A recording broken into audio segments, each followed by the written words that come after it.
the service, we're going to have a meeting for those who have questions of where we're at right now regarding the transferring our property to a Christian school, which will use the property Monday, Tuesday, Wednesday, Thursday, Friday, and we're going to use it on Sunday.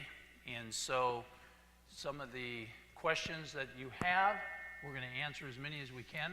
It'll be in transition for a couple years at least, and unless God speeds it up some way. But be prepared if you have questions right after the service, maybe 5-10 minutes. We'll just call a meeting for people in the front rows, and if you have them, we'll do the best we can.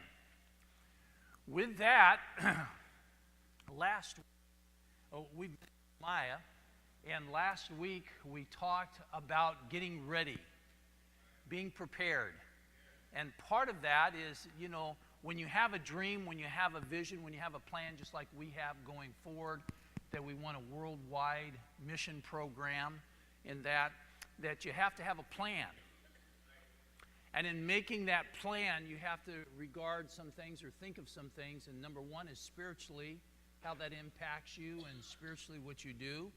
Another one is physically, how the challenges that we will face physically, the time, the effort, the work that has to be done.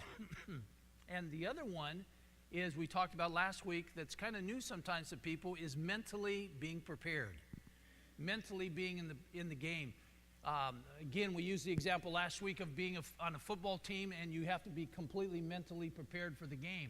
Some people just say, like, you know, coach says, hey, where are you guys' heads at? You know, what were you thinking? Have you ever heard that? Parents talking to your children?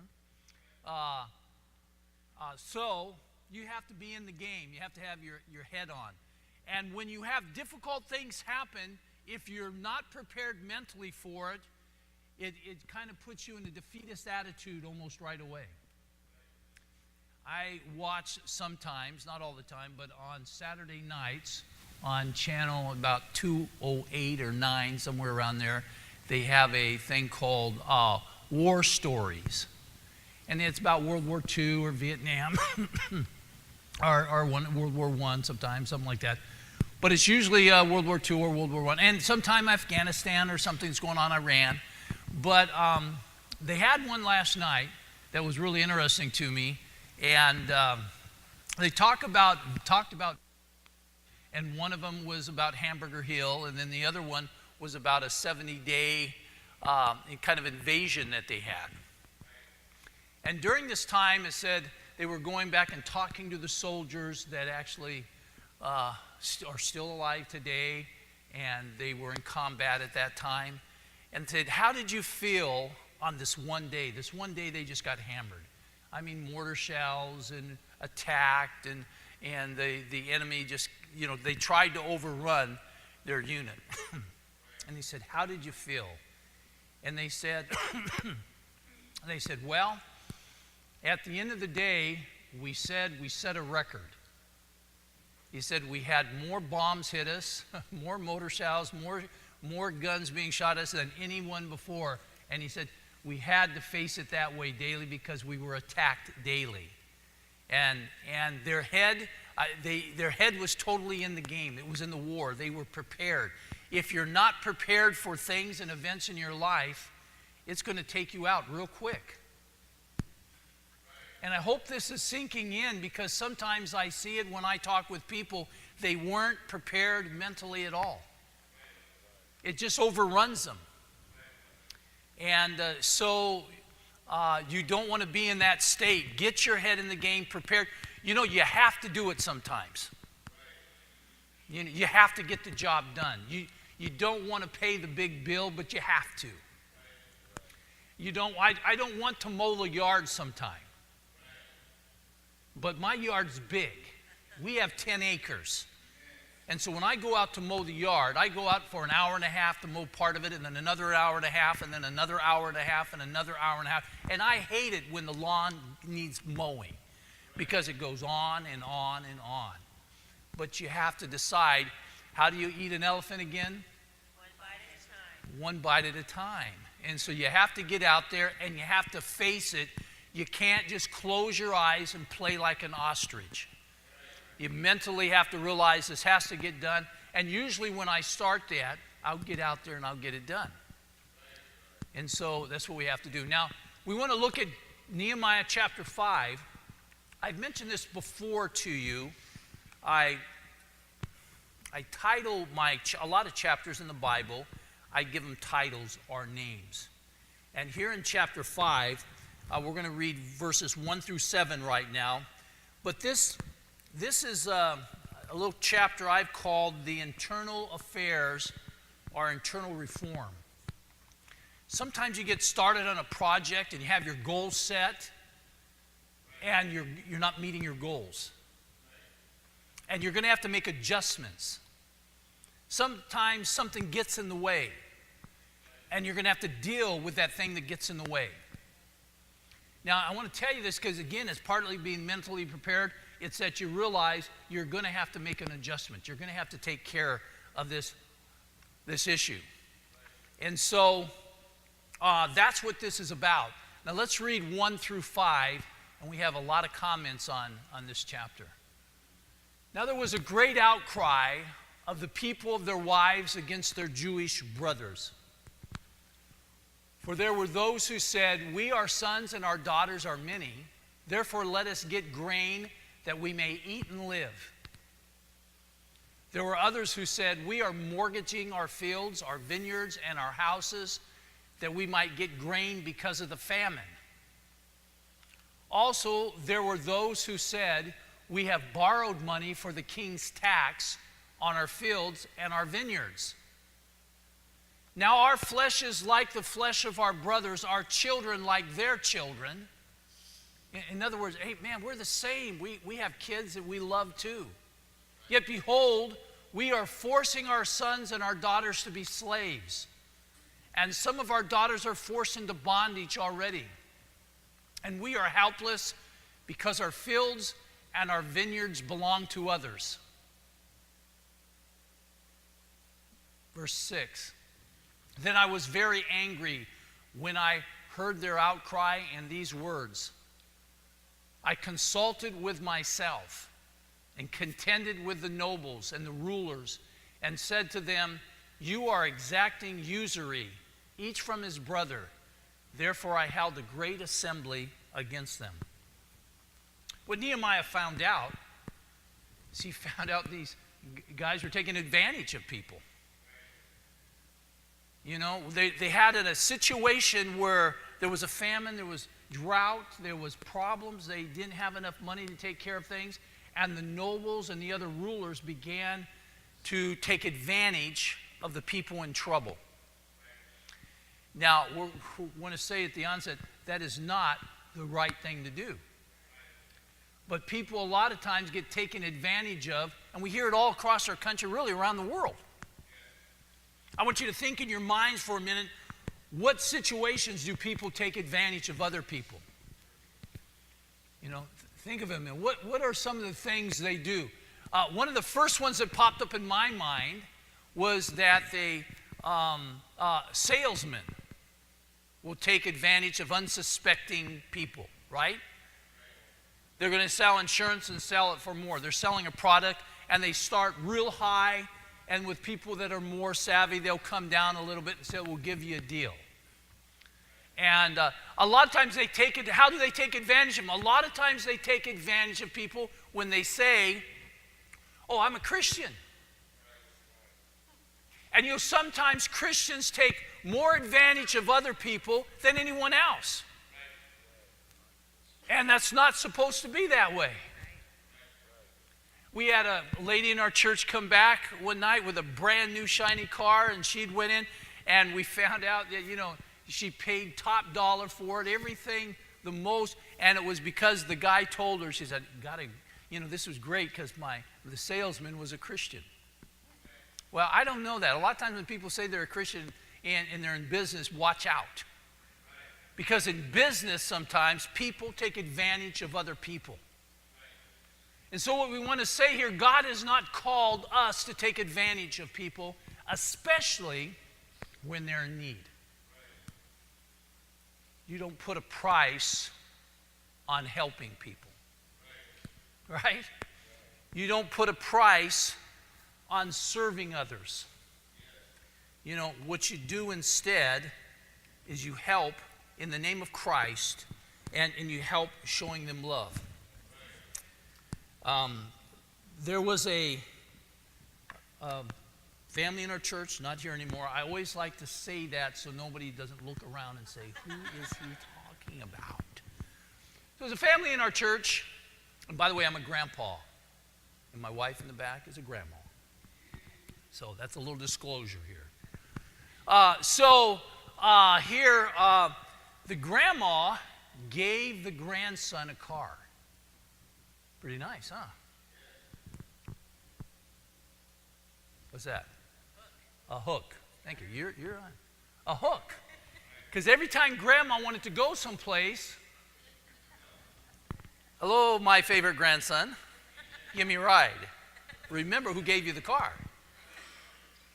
But it went on and on and on and on. And on. And on. And on and on and on.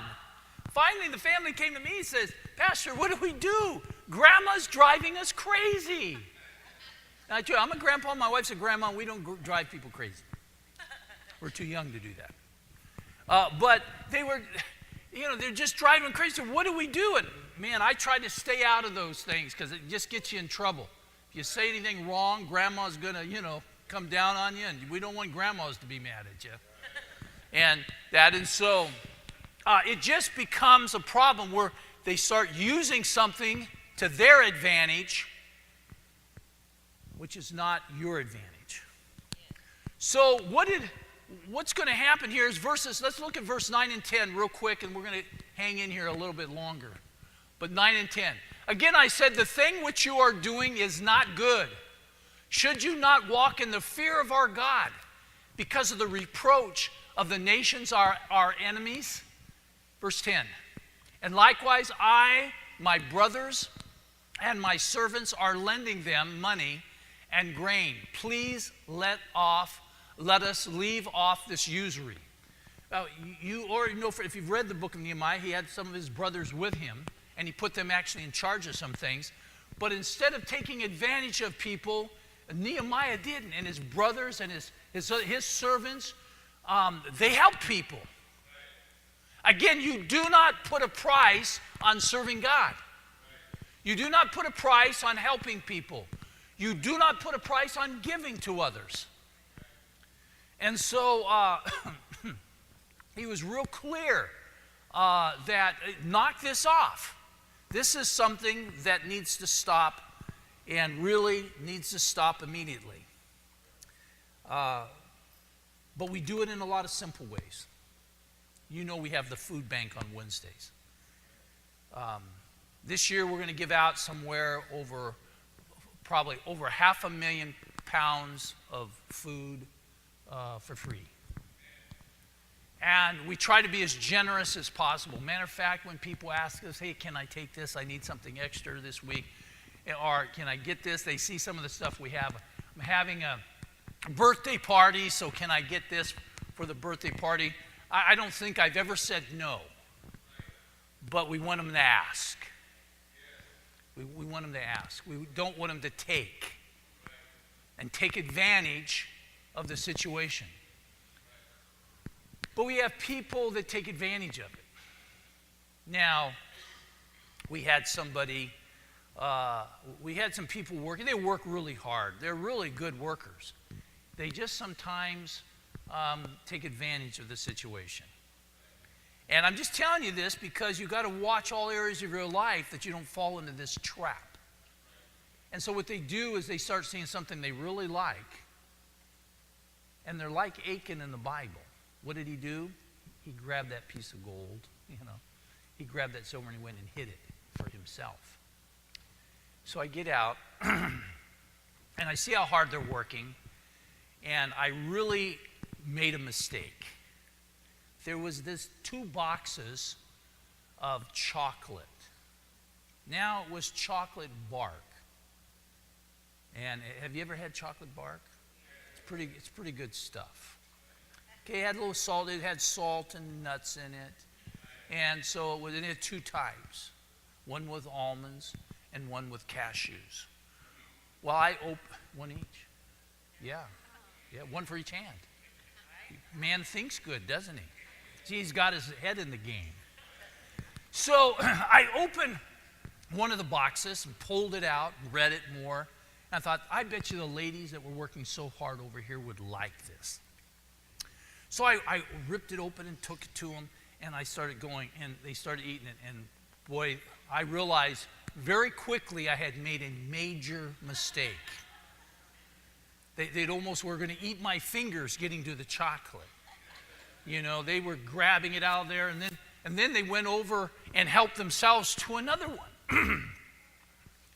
And then it became, they started looking and where to place it, where to hide it, and so that they would get it. And it was growing in problem. Then I went to look to see how much was left, and one whole box was gone. And I didn't mention to anybody, there was no way to figure out where that box went. The whole box vanished. And consistently what happens is they take advantage of the situation. Now I look at that, and that can be kind of funny, is how much people love chocolate, right? And it's not that big of a deal. But it continues and goes on. And my friend, be careful in your life that you say, I'm doing something good. I'm helping, I'm volunteering in the food bank. I'm helping these poor people, they're not making it, and so I'm going to help them. But you take advantage and you use it for your benefit. We've got to be careful we don't do that. That makes that just becomes a huge problem with what's going on in the ministry sometimes, and what's happening among Christians, and Christians get bad names over this. Instead, we want God to be glorified. We want people to be blessed, and we need to move our whole church together in things like this, that God has placed us here to be a light in the world and to bless people. So in your blessing and your giving, there is no charge to it. There is no hook. There is no greater benefit to you by the way you treat people. And so, man, it says Nehemiah got so mad over this and what they were doing, and it was trying to stop them from making this mistake. So when you do, you're in the ministry, when you help people, when you see people in need, he's appealing to them. He says, do as I do as my brothers are doing, do as my servants are doing. Help people, give to them, and bless them. So that's pretty easy. We've kind of beat up on that some. But now there's another thing happening here. There's the people who were being taken advantage of. Let's talk about them for a minute. It says there was a famine. So sometimes there's legitimate causes for problems. Let me tell you something. If you don't get ready for famines, you're in trouble. Okay? If you don't get ready for earthquakes, famines, pestilence, the flu bug, you're in trouble. Things are going to happen. You're going to get a flat tire. You know, you're going to have to buy another tire. You're going to have to buy another car. Things are going to happen. Get ready. They too, you go back and read the text, they had vineyards, they had property, they had fields, they had this.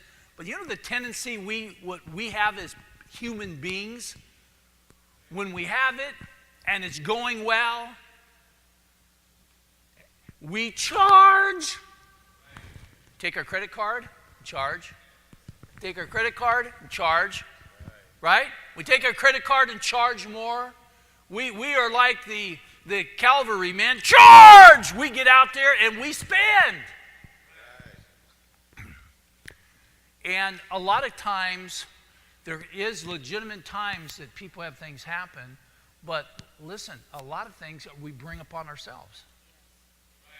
I don't want to bring too many examples out of this, but I need to so that you understand. It's so easy to do that. You need to be prepared for problems. That's getting your head in the game. Remember again, I've said this so many times because I hope it sinks in, but in Hurricane Harvey, right? The one that hit Texas? I think a couple weeks ago I called it Henry. You know, poor Henry got blamed that. Old Henry got blamed. But old Harvey hit, and they said afterwards, he said the average person had how much money in the savings account? $500. Now that's tragic, because if you have a problem, that isn't going to go very far. But that's the average person. That means a lot of people had less than 500. You follow me? No, that's a problem. You're going to have problems. You're going to get sick. There are going to be famines. There's going to be days you just don't have it, and you're more responsible for your life than anyone else is. You know, the government's not, mom and dad isn't not anymore. We're grown-ups. And so we need to be responsible for our lives, and we need to be prepared for it. But I look at this text and I see, gosh, they had vineyards, they had this and that. The problem is when we have it good, we spend. We charge along, man. We go for it. We had a family in a church. I get it. Here's my disclosure statement. A long time ago, no one you know. How about that? And they went out and they came in. They were having financial problems. Well, as you try to get them on budget, try to get them on task, and look at things, some things had to go, but it was a fight. One thing was the fingernails, getting them dolled up all the time. And then the hairdos and that. I don't want to cause trouble here. Don't mean to cause any trouble, but things happen. And, you know, and so you can't say, well, we're short of money but we have it here. Then they bought a new car, and they have the new car payments. And so now the problem hits, and what do you think happening? They don't have enough money. The problem's hitting, and they wonder what they do now. You need to be prepared. You need to grow up as adults, be responsible for your lives. Do I hear an amen? Do I have a witness here? And so, we need to take care of things. I think of another family, and I know I'm not trying to cross into things, but listen, you need to take care of these things. They were family, and they were close to us. We liked them, but we watched their patterns. People have patterns. They had a pattern in spending. They got paid once a month. So what they do is they would get, when the day came that they got paid, it was like a party. They went crazy. I'm serious. I've never known another family do what this family did. They worked for the military. They get their check. They would go and they would buy everything. Man, they would get, if they want steaks and this and that, all the best, all their favorite foods and that. So for the first week, they were like kings and queens. Man, for the second week, they were like a lot of us. They were having to start toning down. They already ate all the steak, all the good stuff was gone, and now they're just eating the normal. Then the third week, it was starting to get a little bare bones. By the fourth week, they were destitute. They had long faces. They were looking at the calendars, looking at the clocks, wondering, when is it going to happen? And they knew that day was coming, that they would get the next paycheck. And they got that paycheck, and they did the exact same thing. I knew these people for years. They did it every time, but they enjoyed it so much. They enjoyed the spree. They enjoyed filling the cart. And I talked to them, and it doesn't sink in. It doesn't sink in. You need to be ready for that fourth week. Right? They had plenty. They had plenty of money. And but they just went crazy 1 week out of the month. I had another family come in that couldn't make it, and they struggled so much. And then we went through their budget. And disclosure statement, they're not here anymore. Okay. So they come in and we went and they had, I can't remember exactly what it was called, but it was recreation, or their fun money. Their fun money, maybe it was just fun money. Well, I said, what is this? It was a lot of fun money. I mean, these guys like to partay. It was a lot of fun money. And so I said, divide it up. So we tried to look at the fun money and some of this, but there was one area they were spending over $100 a month on. They both smoked. Now, I don't mean to pick on any smokers here, but you can't have problems, say we're short, and then you have to spend that much money on smoking. So what they did is they both stopped smoking, and they didn't have, this was a good story, they had no more financial problems. Good news, huh? By the way, they're healthier, better. And so they did well. So what we say here is you have to plan. The day is coming that famine's going to hit the land. The day is coming where you don't get a paycheck. It's going to come where you're sick. What happens if you're sick for a month and your family didn't get it for a month? They get it, meaning your paycheck. What happens if it's a little bit longer than that? Are you ready, prepared? Remember, no one's more responsible for your life than you. Now, I'm glad that we have a body of Christ, that we can look to each other and we can help each other. And I think God calls us, as in this text, to do that. But sometimes we bring things upon ourselves because we did not plan, we did not save, and we did not prepare. And so we need to have a plan. We need to have our financial plan. I call one of them, we need to have a life plan. And in our life plan, listen, we need to know, okay, we're planning this vacation, we got these cars, we got this stuff, we're doing all this. And so we need to have our life plan, just living life. But we need to have our plan for our health.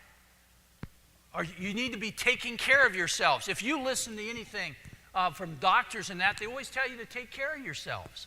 Get a little exercise. Eat your vegetables. Hey, eat your spinach. Right? I know you're not Popeye, but it's good for you. Eat your broccoli, right? Come on, listen. And we know there's things that are bad for you. Don't do that. Take care of yourselves. I get invited to all the funerals. It isn't my favorite. And some of them come too soon. This is where I turn from pastor to pester. And the pester part is pretty good sometimes. And really what it is take care of yourselves, my friend. Take care so that you don't have problems in the future. And take care of yourself so you can correct some of the things happening in your life. Because I look at this text, and I'm telling you, storms will come in America, famines will come, problems will come, but obviously this text proves something I say a lot. Not everybody is going to be in the same shape as everyone else. Not everyone's going to be as in much trouble as the others. Not everyone is going to be as well off as the others. But a lot of times what determines that more than anyone else is you. We all know there's problems that come up that you can't take care of by planning. They happen. But do your best. Plan. Put your best foot forward and do the right thing. Now, we're once again running out of time. Oh, I have one. I see a note here. I can't pass this one up. Please, you'll like this one. This one's funny. You heard of people that hoard? Hoarders? Hoarders, right? You got to be careful the way you say that word, especially in context when I'm telling you. Family comes to me. Disclosure statement, long time ago, nobody knows them. So they come to me and they're going through it, and the husband is having fits. His wife's favorite activity, guess what it is? Shopping. She just doesn't shop. She goes shopping. She really goes. And so they had a lot of stuff. A lot of stuff they didn't need, but they weren't making it financially. And my favorite area, we got to it, and boy, she really did not like to get to this point. But she was a hoarder. Okay? She not only had her underwear, she had 30 brand new, already still in packages, underwear just for the future. And she was paying a lot of money for them. And she had other clothes just like that. So she was an underwear hoarder. She was a clothes hoarder. We can laugh about it, but have you noticed some people have a lot of shoes and a lot of clothes and that? Well, she did. And it was really something because it was busting them.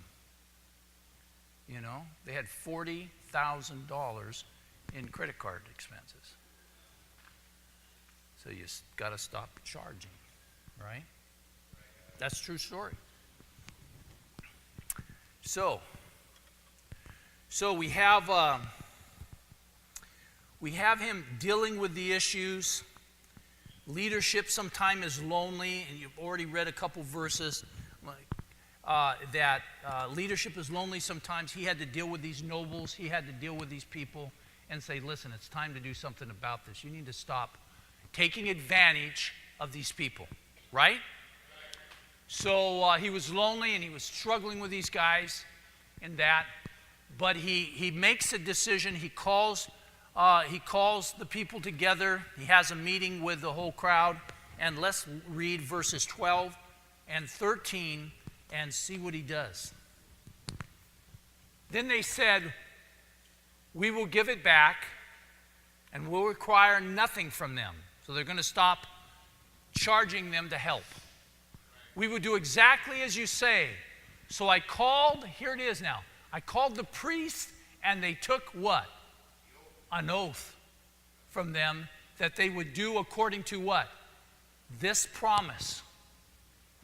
So there's an oath and there's a promise. I also shook out the front of my garment and said, thus may God shake out every man from his house and from his possessions who does not fulfill this promise.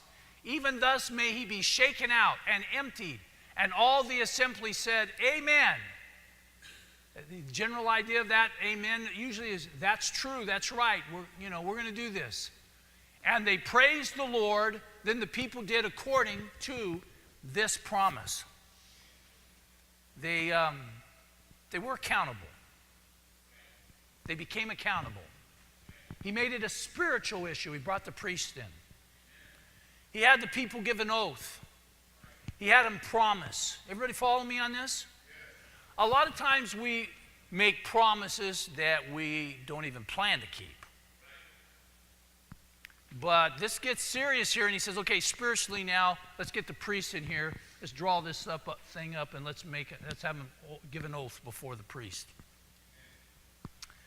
And let's make him promise. And so they're going to be accountable. Accountability is an important thing. Let me tell you how accountability doesn't work. So it doesn't work. We have a problem sometime at our household. We cook a batch of cookies. And the cookies disappear. Have you ever done the count? Huh? You know what I'm talking about? You surely have to do this with as many troops you have in your army there. Okay, who ate all the cookies? Well, I just had one. Maybe two. And you said, okay, Mike, how many do you have? Four or five. Okay, and we go down the list. So we start asking, and we come up with, we only had 12 cookies, but there's 2 dozen missing. And it comes down to whodunit thing, And so it can happen with brownies. It can happen with cookies.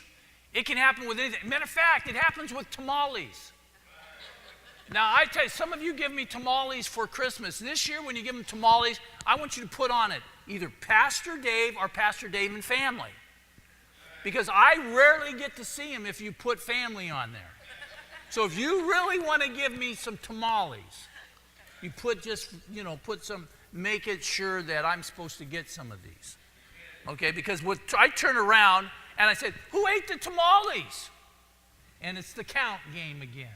Okay, let me smell your breath. That smells like tamale breath to me. I'm telling you, it really happens. I tell you when accountability doesn't work is when we blow it. Now, I'm stopping on this point, so I really want to hit this home because it's so hard to have people hold people accountable when they really like the cookies. I don't know. It's not too often that you go to somebody who's really gotten themselves in a situation that they go, you're right, I'm wrong.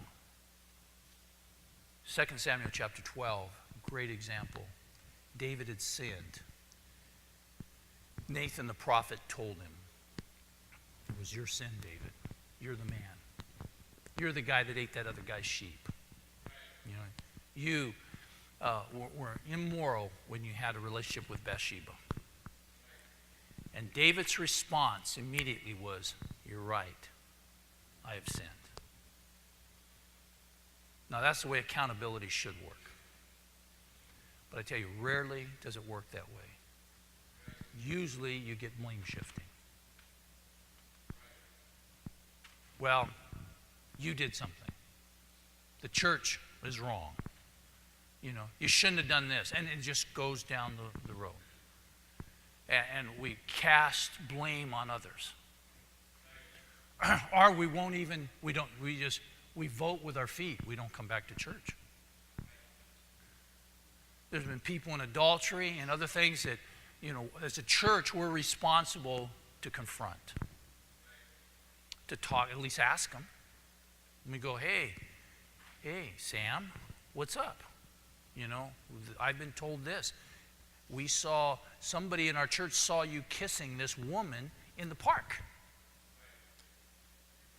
Yeah, get out of that one, pal. And they did. But they're all gone. They all leave the church. You know why? They really don't have a true oath with God, and they really didn't follow the promise they made before God. I've been watching all the failures, and you should be well aware of this. I have been watching all the failures in our leadership across the country. And there's so many times. There's 17 million here, and all the millions, even billions of dollars that have been misspent. There's the immorality of our leadership in that, on both sides of the aisle. And that's nonsense. But it should never happen in the church. And yet it is. There's times it does. And that's where if you're really accountable, you get right. You do what King David said. You're right. I have sinned. I deserve to die. You read it.